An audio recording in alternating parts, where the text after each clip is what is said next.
Good Friday afternoon, everyone. Meteorologist Marcus Beasley here, and it's been a hot day all day long throughout Siouxland. We're still seeing temperatures in the lower 90s out there, so a very hot evening, and it does look like the heat will continue here this coming weekend. Satellite radar showing that we are seeing clear sunny skies out there, and we'll continue to see quiet weather throughout the overnight period. Details on that and what the weekend's looking like, as well as next week, coming up in the 9 on 9 forecast. KCAU 9 News at 5 starts right now. We are Siouxland proud. This is KCAU 9 News at 5. Good afternoon, everyone, and thank you so much for joining us on your Friday. I'm Sophie Erber. The general election is quickly approaching, of course, and it won't be long before absentee ballots are made available. KCAU 9 News reporter Lydia Vasquez joins us live now. She explains what you need to know when it comes to those ballots across the tri-state area, and it's our top story for you at 5. That's right, Sophie. Each state in the Siouxland area have different deadlines and requirements when it comes to registering to vote and the absentee process. But in all 3 states, an application needs to be filled out or requested in order to receive an absentee ballot. Dakota County Clerk Joan Spencer says voters have until election day to drop off their absentee ballot at the courthouse. Some people think that their absentee ballot is not secure or that people will know what they vote. The canvass board opens the envelope and separates it from the ballot. The envelopes get put in one stack and the ballots get put into another stack, and all we have at the counting machine is a stack of ballots absentee. We have no person's name on them or associated with them. Spencer says absentee ballots will be sent out at the end of September, and the ballot doesn't need to be notarized like in Union County. You either have to have that notarized or you have to mail in a copy of your driver's license with it to us. We then process the application and we will send you out the ballot in the mail, and then you just would have to return it the day of the election. It has to be into our office. Union County Auditor Jackie Sieverding says voters can expect to receive ballots by September 18th, and Woodbury County ballots will be sent out October 5th.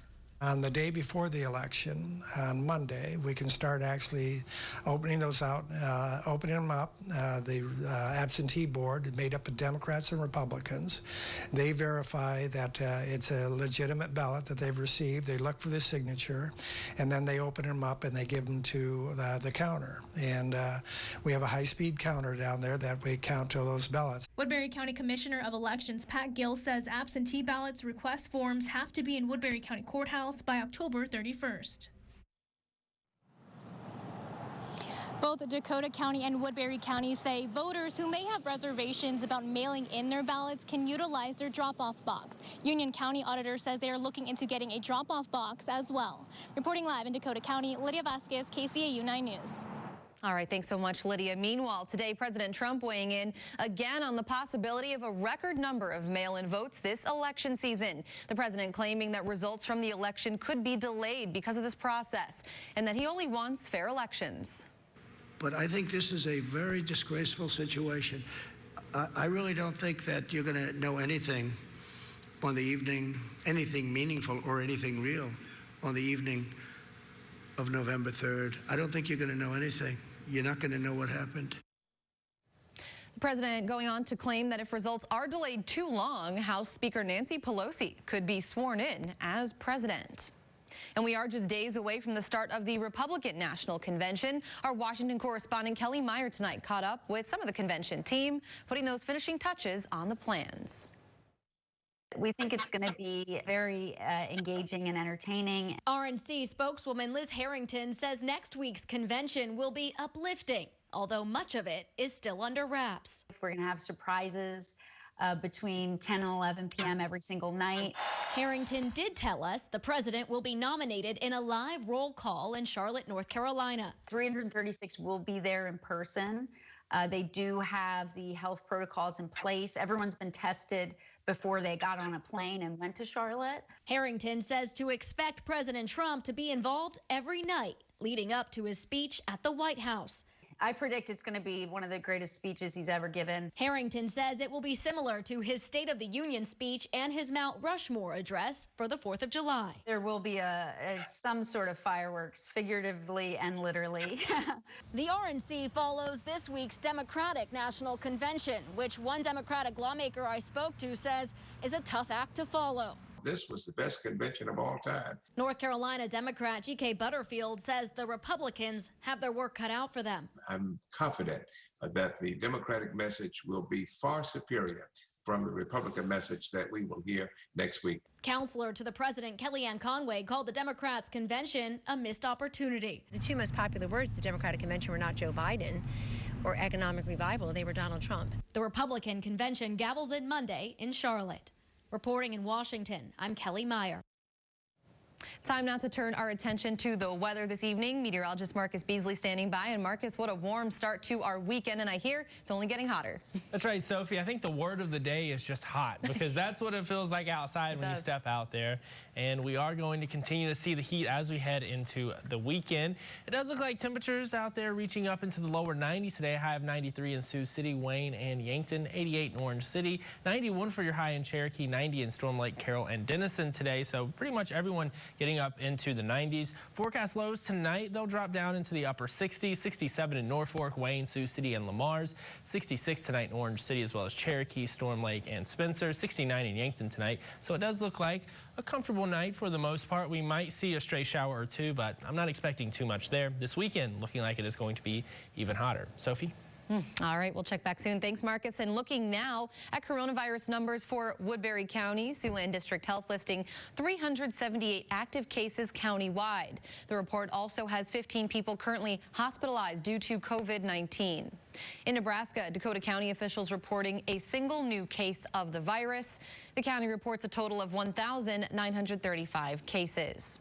And finally, Clay County, South Dakota, recording its first COVID-19 related death. There are 18 currently active cases countywide. As school districts now begin their school year, they might begin seeing a substitute teacher shortage. It has been an ongoing issue for many years now around the United States, but of course, due to COVID-19, the number of substitute teachers is ever dwindling. Many substitutes are retirees, the most susceptible generation to the virus, according to most doctors. KCAU 9 News asks the Sioux City Public School District Superintendent Paul Gosman how the district is addressing this issue. But we've got to have teachers who can come in and do the substitute role in the building in the virtual model. And so we've offered opportunities for people to grow in that realm as well. And we believe, as I talk to you right now, that we have enough substitute teachers to get us through this period of time. Coming up tonight at 6, KCAU 9 News speaks with a substitute teacher that has decided to return to the classroom despite COVID-19 concerns. A September 3rd hearing has been scheduled in a lawsuit now. This seeking to block Governor Kim Reynolds' order that schools return to in-person learning in the fall. The Iowa State Education Association and the Iowa City Community School District looking to block enforcement of the governor's mandate. Now, if granted, this would mean school districts could decide whether or not to move to 100% remote learning and not face retaliation from the state. The governor has said that school districts must provide at least 50% in-person instruction, or they will be facing consequences. Remember that so-called Blue Leaks data breach, which compromised the information from hundreds of thousands of law enforcement officers across our nation? It was back in June. Well, tonight there's a whole new twist that involves South Dakota and people who tested positive for coronavirus. Angela Konecki has been getting to the bottom of exactly what kind of personal information was compromised in this cyber attack. KCAU Investigates has obtained a letter sent by the director of the South Dakota Department of Public Safety's Fusion Center, letting victims know that their personal data was compromised.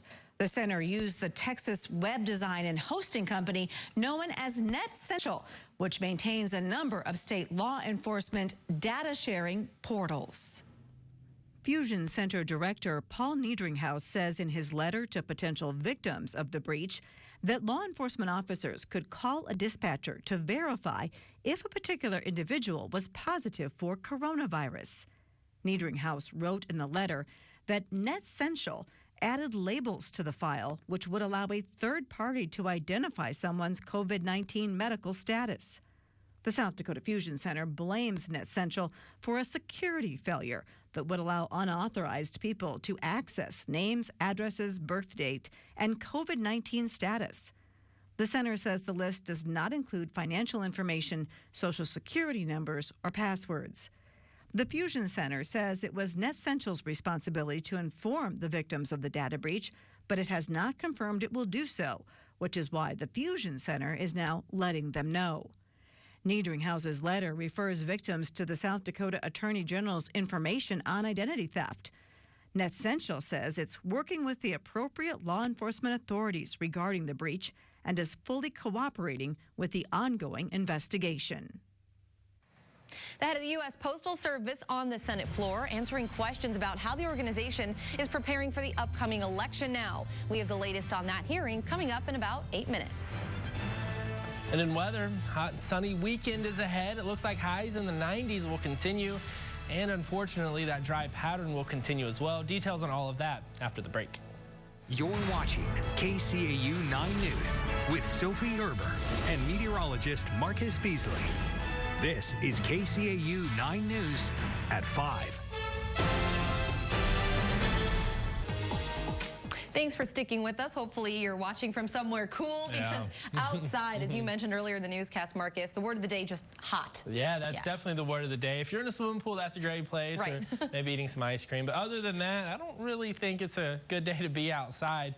Just because it is so hot out there, sunshine all day long, and the view right now from the Ho Chunk Center showing that we're still seeing those sunny skies. We'll continue to see clear, quiet conditions as we transition into the overnight hours here later on this evening. Temperatures outside right now still in the lower 90s throughout pretty much all of Siouxland. We're seeing 90 in Storm Lake, Cherokee, as well as Carroll and Denison, 93 in Spencer, Orange City a little cooler, as well as Sheldon at 88 degrees, 93 in Sioux City, 92 in Wayne, and Yankton also currently at 92 degrees. As far as heat index values go, we're seeing those in the lower to mid 90s, so it is feeling a little bit warmer than the actual temperature. And again, our humidity is not the highest that we've seen here this summer, but we're still seeing some higher humidities, making it feel a little bit sticky outside. 96 for that heat index value here in Sioux City currently, 94 there in Wayne, 97 in Yankton. We're seeing 94 for your heat index value in Orange City, 91 in Cherokee, 92 in Storm Lake. So most of us, it's still feeling like we're well into the 90s.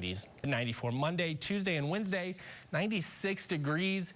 So the upper 90s in the forecast. It does look like a cool down for Friday and into next week, and hopefully with that cold front, we can finally tap into some moisture and get some much needed rainfall. And by cold front, we mean dropping down into the 80s and some 60s overnight. Oh yeah, that's going to feel really cool though compared to the mid 90s that we'll see the middle of next week. I was going to say, I heard you mentioning we're about 10 degrees above average, where we're supposed to be. We're well above average, and going into next week, we'll be even more above average. Bright side, enjoy this while it lasts because colder days are coming. Oh yeah. Thanks, Marcus. Well, that phone call about donating to your local police or fire department might actually be them trying to steal from you. The Federal Trade Commission put out a scam alert earlier today after reports of calls asking people for donations to fire and police organizations. If you'd like to find out how you can protect yourself, you can visit our website. It's on there right now, SiouxlandProud.com, or check out the KCAU 9 News app. A California man battling a wildfire able to save his own home. That is, with the help of a few six-packs. We'll have his story coming up. And the U.S. Postmaster General answering questions from the Senate in a hearing over concerns the post office might not be ready to handle an increase in mail-in ballots. We have more from the hearing right after the break. At KCAU 9, we are proud to bring you the best local news in Siouxland. And we want to let you know about a national newscast that you can watch in prime time, News Nation on WGN America. What we believe in, is inspired by what we know. News Nation is a national newscast in prime time 7 nights a week to keep you in the know from across the country, to decide what you think and believe it all. News Nation, coming September 1st to WGN America. Postmaster General Louis DeJoy told senators today the Postal Service is in position and ready to handle the expected surge of mail-in ballots in the fall. For weeks, there have been accusations of undue political influence on the post office by President Trump. Our Washington Bureau correspondent Trevor Shirley tonight reports. The Postal Service is fully capable and committed to delivering the nation's election mail securely and on time. Postmaster General Louis DeJoy pushed back on accusations the post office has gone political. I have never spoken to the president about the Postal Service. But DeJoy said the Postal Service is on track to record $9 billion in losses. Without change, our losses will only increase. Democrats say changes right now could cost some people their votes. Some Republicans, like Wisconsin Senator Ron Johnson, though, say DeJoy is just the left's latest target. But he has already been subjected to character assassination, as Democrats have put him in the crosshairs of another hyperbolic false narrative. But others, like Ohio Senator Rob Portman, wanted answers. I am concerned about the delays that we have seen in Ohio and elsewhere. Portman said he's heard from veterans who face delays in prescription delivery. We're all feel, bad about, what the dip in our service level has been. DeJoy said the post office is working to fix those problems. Really, a lot of this comes back onto Congress and not doing its job in terms of the longer-term financial picture. Saturday, the House is expected to approve $25 billion in post office funding. Until something like that passes the Senate, Portman says a top priority needs to be the election. The post office has got to coordinate better with state election systems. Reporting in Washington, I'm Trevor Shirley. The state of California currently battling several wildfires. Coming up in just a few minutes, we have the story of one man who was able to save his home thanks to a few cold ones. We'll explain. Stay with us. A California man was trying to protect his home from the Lightning Complex fire earlier this week. He didn't have any water, so he used the only thing he did have to put the flames out, and that was beer. Emily Mayer has the story. It was crazy because of the propane tanks. Everybody's on propane tanks, and it was just like a war zone. Boom, boom, fires, it was. The land surrounding Chad Little's home is charred. I saw the fire coming from across, down Mix Canyon, and you could see it over on the ridge line that way. As his family packed up, Little made up his mind. He wasn't leaving. He was staying and protecting the family home. They'd already lost it once, 5 years ago, in an attic fire. The rebuild is set to finish this year. Then this happens, and I'm like, no, I can't let it go. Little has hoses around the property. He thought he was covered. He wasn't prepared for the water to be turned off. He grabbed a rake and started clearing dry grass. Again, I was putting out fires all the way around here, stopping it from going towards the house. Meanwhile, all the cars were on fire, and then it traveled to here, and I was like, oh. His cars were torched, and his shop was going up quickly. It was burning on the wood down low, and I didn't have any water. I had one barrel with like a little bit of water in it, and I tried using that. It didn't work. He grabbed the only liquid he had left, cans of Bud Light. When I ripped up the sheet metal, it had a nail, so I was just shaking it up, popping it, and just spraying and throwing it down, grabbing another one. And my buddies always tease me about, drinking water, beer, and I say, hey, save my shop. Taking a live look outside now, Marcus has another check on our forecast coming up next. Don't go away. Before we wrap here at 5, let's check in now with Tim in the newsroom for what's coming up at 6. Tim? Hey, Sophie, good afternoon on this Friday. Just 3 days before Briarcliff University is set to begin its fall session. We learned today that the university has its first positive COVID test from one of its students. The university president, Rochelle Karsten, is confirming that. We'll have the details, what else we know on that tonight at 6. Meanwhile, Iowa Governor Kim Reynolds' order requiring schools to start the new year with in-school instruction during the coronavirus pandemic is being challenged in court. A court date set for September 3rd. We'll let you know what that all means as well. Again, that's coming up tonight at 6. In the meantime, back to you.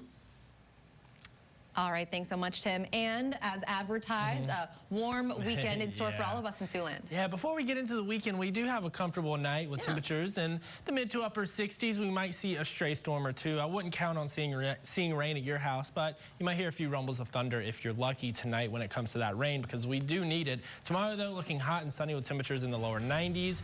The heat will get even more intense next week. All right, thanks a lot, Marcus, and thank you for joining us tonight. I'll see you back here at 6. Until then, have a great night, everyone.